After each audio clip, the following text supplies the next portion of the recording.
నిన్న ఈ electricity regulatory commission ERC ముందు ఈఆర్సీ దగ్గర ఒక బహిరంగ విచారణ జరిగింది. దేని మీద అంటే ఇప్పటి వరకు మన రాష్ట్రంలో రెండు డిస్కంలు ఉన్నాయి. రెండు డిస్కంలలో ఒకటి టిఎస్ ఎస్పీడీసీఎల్ హైదరాబాద్ కేంద్రంగా ఇది నడుస్తుంటుంది head quarter, and TS NPDCL ఇది వరంగల్ కేంద్రంగా నడుస్తుంది. Telangana TGNPDCL Telangana southern power distribution company limited and TSNPDCL అంటే Telangana northern power distribution company limited. ఇప్పుడు ఈ రెండు కాకుండా ఇంకొక మూడో డిస్కంని ప్రభుత్వం తెర మీదకి తీసుకొస్తున్నది.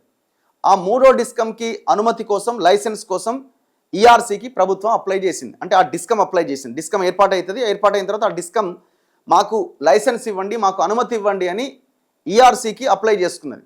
సో ఇప్పుడు నిన్న ఈఆర్సీ ఆ తెలంగాణ విద్యుత్ నియంత్రణ మండలి రాజ్యాంగబద్ధంగా ఉన్నటువంటి కమిషను నిన్న బహిరంగ విచారణ చేపట్టింది.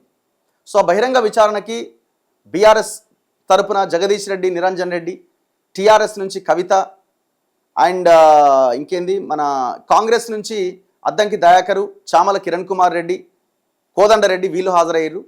బీజేపీ నుంచి వాళ్ళది ఈ యూనియన్ ఉన్నది దీనికి సంబంధించి, బీజేపీ నుంచి ఒకరు హాజరయ్యారు. బీజేపీ సంఘం నుంచి బీజేపీ నాయకులు ఎవరు హాజరు కాలేదు. అండ్ సిపిఐ నుంచి ఒకరు హాజరయ్యారు. ఇట్లా ఇంకా ఈ ఎలక్ట్రిసిటీ యూనియన్లు దాదాపుగా హాజరైనవి. ఆ అసోసియేట్ అయినటువంటి వాళ్ళందరూ ఈ బహిరంగ విచారణకు హాజరయ్యారు. ఇందులో ఈ రైతు డిస్కమ్ పైన ఒక్కొక్కరు ఒక్కొక్క వాదన వినిపించారు. వాళ్ళ వాదన వాళ్ళది. రైతు డిస్కంపై ఎవరి వాదన వాళ్ళదే. వ్యవసాయానికి క్వాలిటీ కరెంట్ అందించేందుకే కొత్త డిస్కమ్ తీసుకొస్తున్నామని సీఎండి ముషరఫ్ అలీ ప్రకటించారు. ఇప్పుడు ఈయన టీఎస్ ఎస్పీడీసీఎల్కి సీఎండీగా ఉండే, ఇప్పుడు ఆయన రైతు డిస్కమ్కి ముషరఫ్ గారిని సీఎండీగా చేసింది ప్రభుత్వం. విద్యుత్తును ప్రైవేటీకరించే కుట్ర జరుగుతున్నది అని బీఆర్ఎస్ ప్రతినిధులు వాదించారు. రైతుల నోట్లో ఎండ్రిన్ పోసినట్టే ఈ రైతు డిస్కమ్ని పెడితే అని టీఆర్ఎస్ చీఫ్ కవిత మాట్లాడింది. డిస్కంలను అప్పుల కుప్పలుగా మార్చిన వాళ్ళే రైతు డిస్కమ్ పైన తప్పుడు ప్రకటన చేస్తున్నారని ఎంపీ చామల వాదించిండు. మోటార్లకు మీటర్లు పెడితే మమ్మల్ని ఉరేయండి అని ప్రభుత్వ విప్ దయాకర్ మాట్లాడిండు. వ్యవసాయానికి 3 గంటల కరెంటు చాలు అని కోదండరెడ్డి మాట్లాడిండు. 24 గంటల కరెంటును ఎత్తేస్తారని హరీష్ రావు మాట్లాడిండు. కాంగ్రెస్ బీఆర్ఎస్ నేతల మధ్య వాగ్వాదం, సర్ది చెప్పిన ఈఆర్సీ చైర్మన్, రైతు డిస్కంపై ముగిసిన ప్రజాభిప్రాయ సేకరణ. మరి ఇప్పుడు ఈఆర్సీ ఏం నిర్ణయం తీసుకోబోతున్నది? బేసిక్గా ఈఆర్సీ ఇందులో చాలా సమస్యలు నేను ఒక 2-3 పాయింట్స్ నేను డిస్కస్ చేస్తా.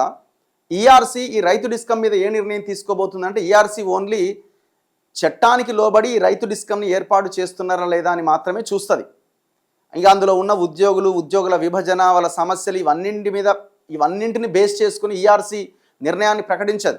సో నాకు తెలిసి 99% ఈ రైతు డిస్కమ్కి ఆమోద ముద్ర పడేటువంటి అవకాశాలు ఎక్కువగా కనబడుతున్నాయి.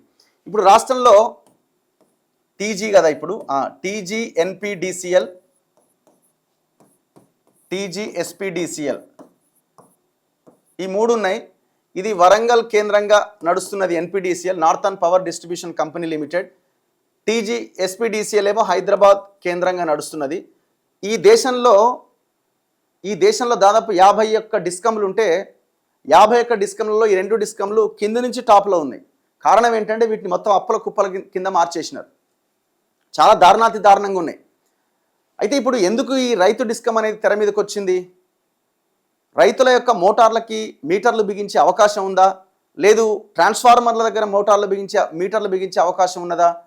ఎందుకు ఈ చర్చ తెర మీదకి వచ్చింది? ఈ రైతు డిస్కమ్ ఏంది? అయితే ఈ జనరల్గా ఎట్లుంటుందంటే టిఎస్ జెన్కో అంటే ఇప్పుడు టీజీ కదా, టీజీ జెన్కోనేమో పవర్ని ఉత్పత్తి చేస్తుంది, అంటే కరెంటుని ఉత్పత్తి చేస్తుంది. ట్రాన్స్కో అంటే ఇప్పుడు హై లెవెల్ ట్రాన్స్మిషన్ లైన్స్ ఉంటాయి కదా, అంటే ఇప్పుడు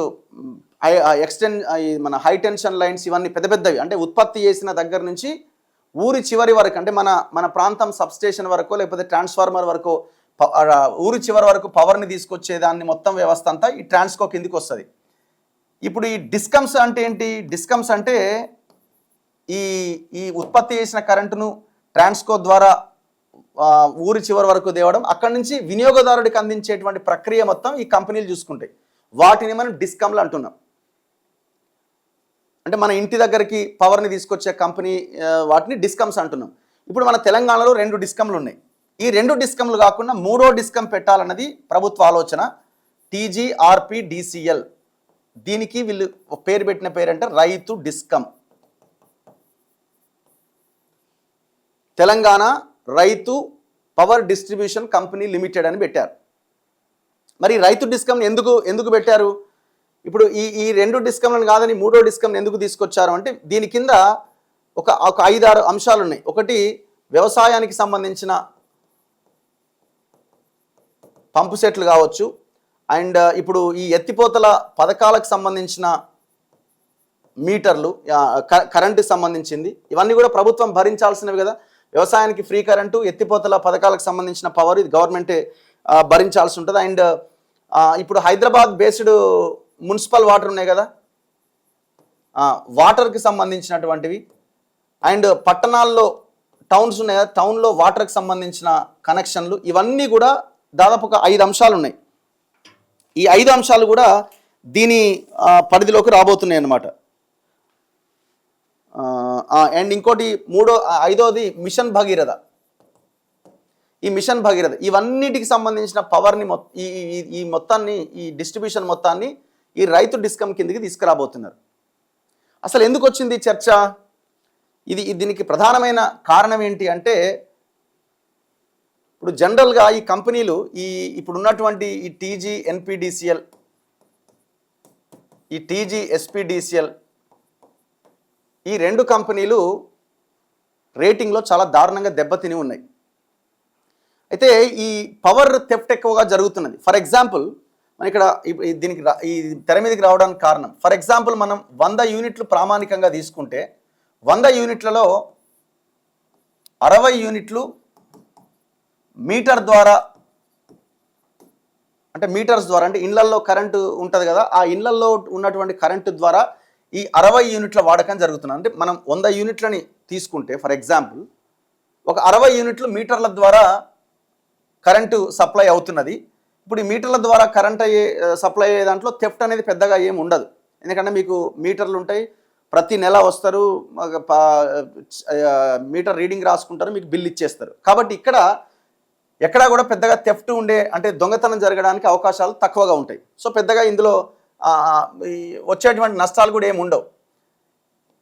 ఈ 100 యూనిట్లు 60 యూనిట్లు మీటర్ల ద్వారా ఖర్చు అవుతుంటే 60 యూనిట్లు, ఇంకొక 25 యూనిట్లు ఈ అగ్రికల్చర్ ద్వారా ఈ 25 యూనిట్ల వాడకం జరుగుతున్నది. ఇంకొక 15 యూనిట్లు థెఫ్ట్ అవుతున్నది, అంటే దొంగతనం జరుగుతున్నది. ఈ 15 యూనిట్ల దొంగతనం ఎట్లా జరుగుతున్నది? రకరకాలుగా జరుగుతుంది. ఇప్పుడు మీరు హైదరాబాద్లో కొన్ని ప్రాంతాల్లో అగ్రికల్చర్ బోర్డ్స్ దగ్గర వాటర్ ట్యాంకర్లని తీసుకెళ్తుంటారు, ఇంకా రకరకాల పరిశ్రమల్లో ఇది జరుగుతూ ఉంటుంది. సో ఇప్పుడు ఏమవుతుంది, 15 యూనిట్ల థెఫ్ట్ జరగడం వల్ల దాదాపుగా ఒక 5,000 కోట్ల నుంచి 10,000 కోట్ల వరకు నష్టాలు వస్తున్నాయి. అంటే ఈ 15 యూనిట్ల 100 యూనిట్లను ప్రామాణికంగా తీసుకుంటే ఈ 15 యూనిట్ల థెఫ్ట్ను కనుక మనం నివారించగలిగితే 5 నుంచి 10,000 కోట్లు ప్రభుత్వానికి ఆదాయం, అంటే ఆ డబ్బులు మిగిలే అవకాశం ఉంది. సో దీని మీద కేంద్రం ఫోకస్ చేసింది. అయితే కంపెనీలు ఏం చేస్తాయంటే ఈ TGNPDCL కానీ TGSPDCL కానీ మనకున్న 2 డిస్కంలు, ఈ కంపెనీలు ఏం చేస్తాయంటే ఎప్పటికప్పుడు వీటి యొక్క రేటింగ్ని మెరుగుపరచుకోవడానికి, రేటింగ్ బాగుంటేనే అప్పులు వస్తాయి, రేటింగ్ బాగుంటేనే అన్ని రకాలుగా ఆ కంపెనీలకు ప్రయోజనం ఉంటుంది. సో ఈ రేటింగ్ని మెరుగుపరచుకోవడానికి మేము బాగా పనిచేస్తున్నామని చెప్పుకోవాలంటే ఏంటి అంటే ఈ థెఫ్ట్ని తగ్గించే ప్రయత్నం చేయాలి.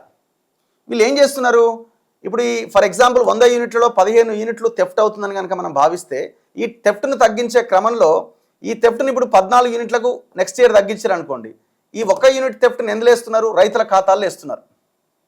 అంటే రైతులకు ఇక్కడ 26 యూనిట్ల వినియోగం అయింది అంటున్నారు. దీన్ని 13కు తగ్గించారు అనుకోండి థెఫ్ట్. ఎందుకు? వీళ్ళు పనితనం బాగా ఉన్నది అని చెప్పుకోవడానికి దీన్ని కావాలని తగ్గిస్తున్నారు. ఇది 13 తగ్గించినప్పుడు ఇది 27 అవుతున్నది. ఇట్లా రైతులు వాడేటువంటి కరెంటు యూనిట్స్ పెరుగుతున్నాయి అని చెప్పే ప్రయత్నం చేస్తున్నాయి. ఎందుకంటే అక్కడ మీటర్స్ లేవు కదా చెక్ చేయడానికి. సో దీని మీద కేంద్రం సీరియస్ అయ్యి ఏం చేసిందంటే దీన్ని వ్యవసాయ పంపు సెట్లకి మీటర్లు పెట్టాలనే ఒక కాన్సెప్ట్ తీసుకొచ్చింది. అసలు వ్యవసాయ మోటార్లకు మీటర్లు పెట్టడం సాధ్యమా అంటే అది ఇంపాసిబుల్. అది ఎందుకంటే అగ్రికల్చర్ మోటార్లు అనేవి ఎక్కడో విసిరేసినట్టుగా ఎక్కడెక్కడెక్కడో ఉంటాయి. ఇప్పుడు అంత మొత్తానికి తిరగడం అన్నది సాధ్యం అంటే ఇంపాసిబుల్. ఇప్పుడు పొలానికి తిరిగి రీడింగ్ కలెక్ట్ చేయడం అన్నది అంత ఈజీయా? కష్టం. సో కాబట్టి ఈ నిర్ణయము వచ్చినప్పటికీ ప్రభుత్వాలకి ఇది రైతులు కనుక కన్నెర్ర చేస్తే మొత్తం గవర్నమెంట్సే కూలిపోయే ప్రమాదం ఉంది. గతంలో చంద్రబాబు నాయుడు అదే అయింది. వైఎస్ రాజశేఖర రెడ్డి అధికారంలోకి రావడానికి ఒక కారణం కూడా ఈ వ్యవహారం. అయితే ఇప్పుడు కేంద్రం ఏం చేస్తుందంటే ఈ వ్యవసాయ మోటార్లకు పంపు సెట్లు పెట్టాలనే నిర్ణయం నుంచి వెనక్కి తగ్గి డిటిఆర్ అని తీసుకొచ్చింది. ఇప్పుడు డిటిఆర్ అంటే డిస్ట్రిబ్యూషన్ ట్రాన్స్ఫార్మర్ అనమాట. డిస్ట్రిబ్యూషన్ ట్రాన్స్ఫార్మర్, అక్కడ ఒక మీటర్ పెట్టాలి అని. ఇప్పుడు ఫర్ ఎగ్జాంపుల్ ఒక ట్రాన్స్ఫార్మర్ కింద ఒక 20 పంపు సెట్లు ఉన్నాయి అనుకుందాం, ఆర్ ఏదైనా. ఇక్కడ ఒక మీటర్ పెడితే, అంటే దీనికి ఛార్జ్ వసూలు చేయాలన్నది వాళ్ళ కాన్సెప్ట్ కాదు, కానీ ఇక్కడ ఒక మీటర్ పెడితే ఇక్కడ ఎంత పవర్ కన్జంప్షన్ జరిగింది అనేది మీటర్లో రికార్డ్ అవుతుంది. ఫర్ ఎగ్జాంపుల్ ఇక్కడ ఒక 1000 యూనిట్ల కన్జంప్షన్ ఎవ్రీ మంత్ జరుగుతుంది అనుకుందాం యావరేజ్గా. సడన్గా ఒక 2000 యూనిట్లకు పెరిగి ఇక్కడ రీడింగ్ చూపించింది అనుకోండి, అసలు ఏం జరిగింది ఇక్కడ అని తెలుసుకోవడానికి అవకాశం ఉంటుంది కదా. ఇది గవర్నమెంట్ కాన్సెప్ట్ అనమాట. సో దీన్ని కొంతమంది స్వాగతిస్తున్నారు. పోయిన కేసీఆర్ గవర్నమెంట్ హయాంలోనే దీనికి ఆల్రెడీ వాళ్ళు సంతకం పెట్టి వచ్చేసారు, అక్కడ ఆల్రెడీ సైన్ పెట్టేసి వచ్చేసినారు. ఇప్పుడు గవర్నమెంట్ ఏంటంటే, మొన్న రేవంత్ రెడ్డి అసెంబ్లీలో మాట్లాడుతుండే కదా, మేము వద్దనుకున్నాము కానీ ఆల్రెడీ పోయిన గవర్నమెంటే సైన్ పెట్టి వచ్చింది కాబట్టి ఒప్పుకోక తప్పదేమో అని చెప్పి ఆయన కూడా ఒప్పుకున్నాడు. అంతకుముందు గవర్నమెంట్ సంతకం పెట్టకపోయినా నేను ఒప్పుకుంటోడే, ఇక అది ఆప్షన్ లేదు, ఇక వాళ్ళు ఆల్రెడీ డిసైడ్ చేసిరు. సో ఈ రకంగా ఈ ట్రాన్స్ఫార్మర్ల దగ్గర మీటర్లు పెట్టి ఈ థెఫ్ట్ని కనుక మనం నివారించగలిగితే, ఈ దొంగతనాన్ని కనుక మనం ఆపగలిగితే, దాన్నేమో రైతుల మీదకి వేస్తారు అన్యాయంగా. సో ఆ థెఫ్ట్ను ఆపగలిగితే ఒక 5 నుంచి 10,000 కోట్ల వరకు మిగిలే అవకాశం ఉంది అనేది ఒక ఆలోచన అనమాట. సో ఇప్పుడు ఈ డిటిఆర్ మీటర్లు పెట్టబోతున్నారు రాబోయే రోజుల్లో. ఈ గవర్నమెంట్ ఒప్పుకున్నది, పోయిన గవర్నమెంట్ ఒప్పుకున్నది, కేంద్రం రెడీగా ఉన్నది. ఈ మోటార్లకు మీటర్లు పెట్టాలనే కాన్సెప్ట్ నుంచి వెనక్కి దగ్గర, ఎందుకంటే అది ఇంపాసిబుల్, అది సాధ్యమే కాదు. ఇప్పుడు ఒక్కొక్క మోటార్ దగ్గర మీటర్లు పెట్టి అక్కడ వెళ్ళి నీకు రీడింగ్ కలెక్ట్ చేయాలంటే మొత్తం ఎక్కడెక్కడని తిరుగుతారు.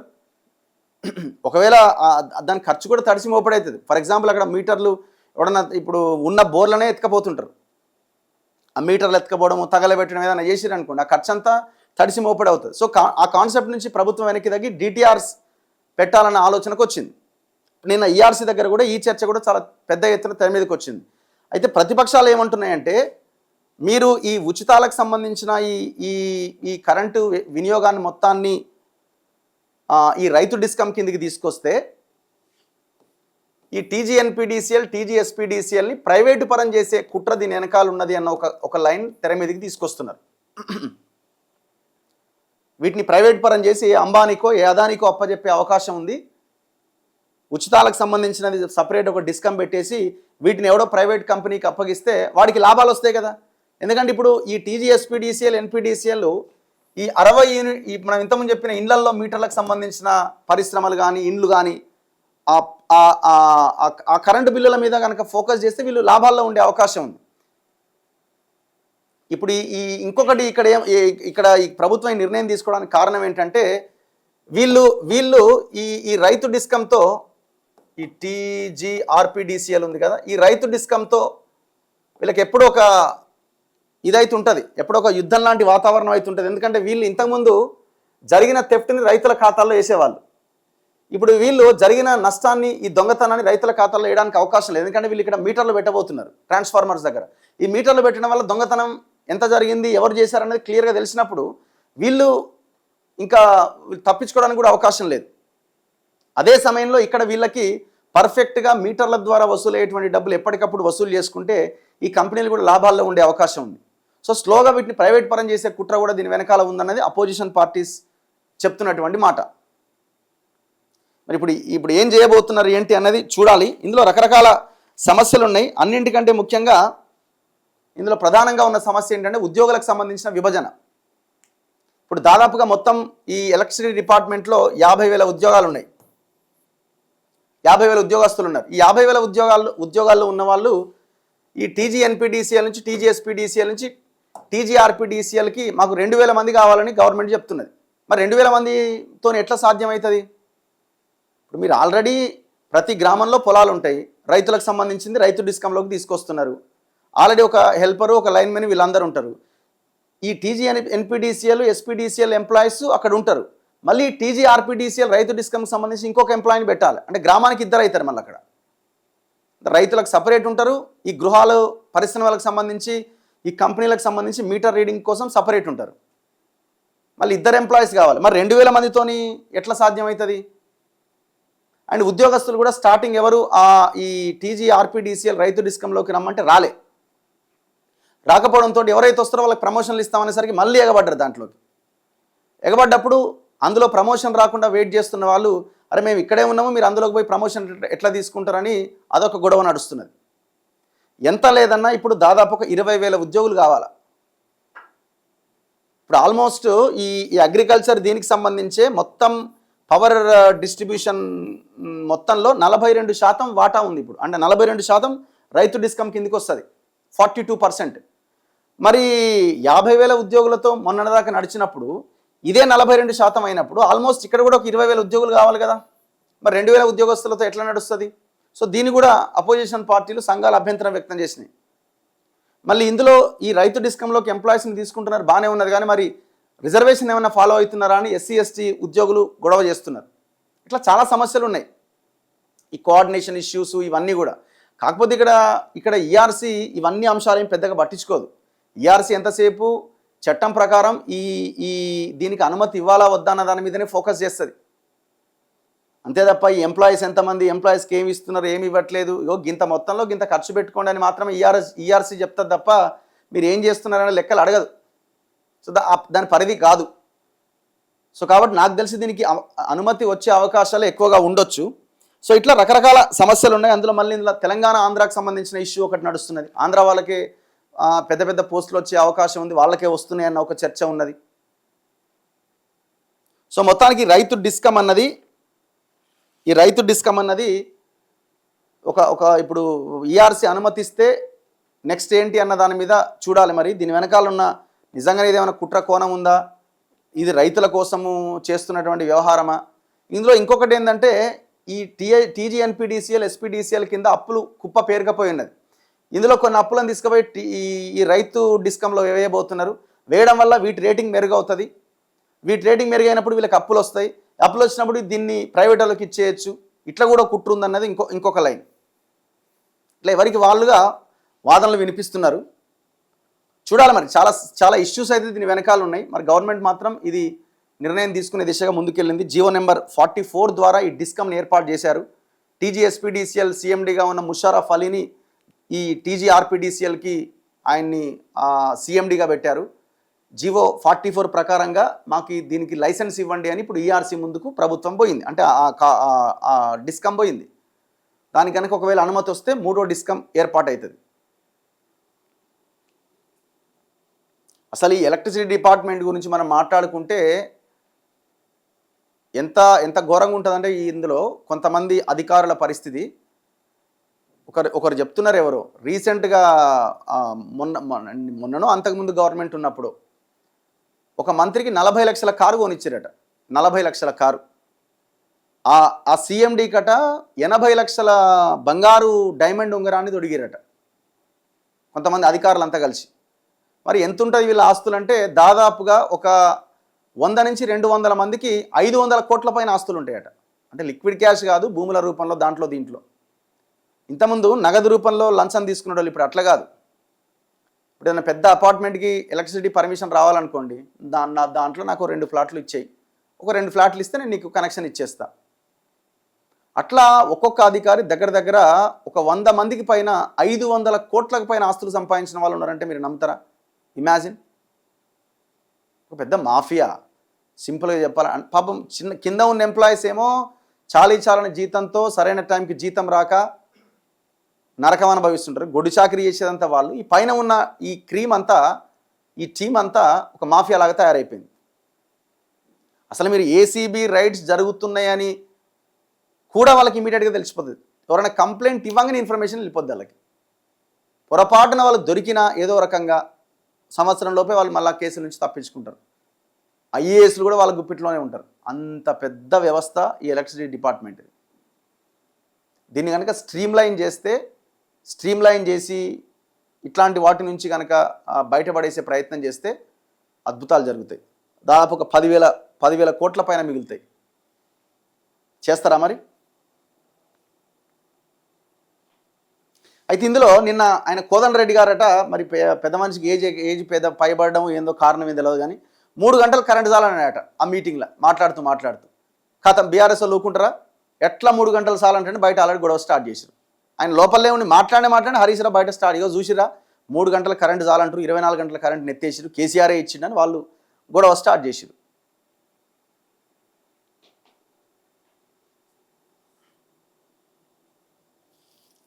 కొలాబ్స్ చేసి పడేసిన వ్యవస్థనే ఖతం చేసేది టోటల్గా. ఇప్పుడు ఏ కేసు, ఇప్పుడు పోయిన గవర్నమెంట్ హయాంలో ఛత్తీస్గఢ్ కొనుగోలు ఒప్పందము, Bhadradri power plant, Yadadri power plant మీద పెద్ద డిస్కషన్ జరిగింది కదా. మరి ఆ డిస్కషన్ ఏమైందా? కేసులు ఏమైనాయి? చివరికి తీసుకుపోయి సిబిఐ చేతిలో పెట్టింది. ఈడ చేసిన విచారణ ఏమైంది? ఒక్కటన్నా కేసు ముందుకు పడ్డదా? అదో 30,000 కోట్లు, ఇదో 30,000 కోట్లు, ఇదో 4-5 కోట్లు, దగ్గర 70-80 వేల కోట్లకు సంబంధించిన కుంభకోణం అది. ఇప్పటికీ దాన్ని నడిపిస్తున్నారు కానీ ఒక పెద్ద వైట్ ఎలిఫెంట్ అది.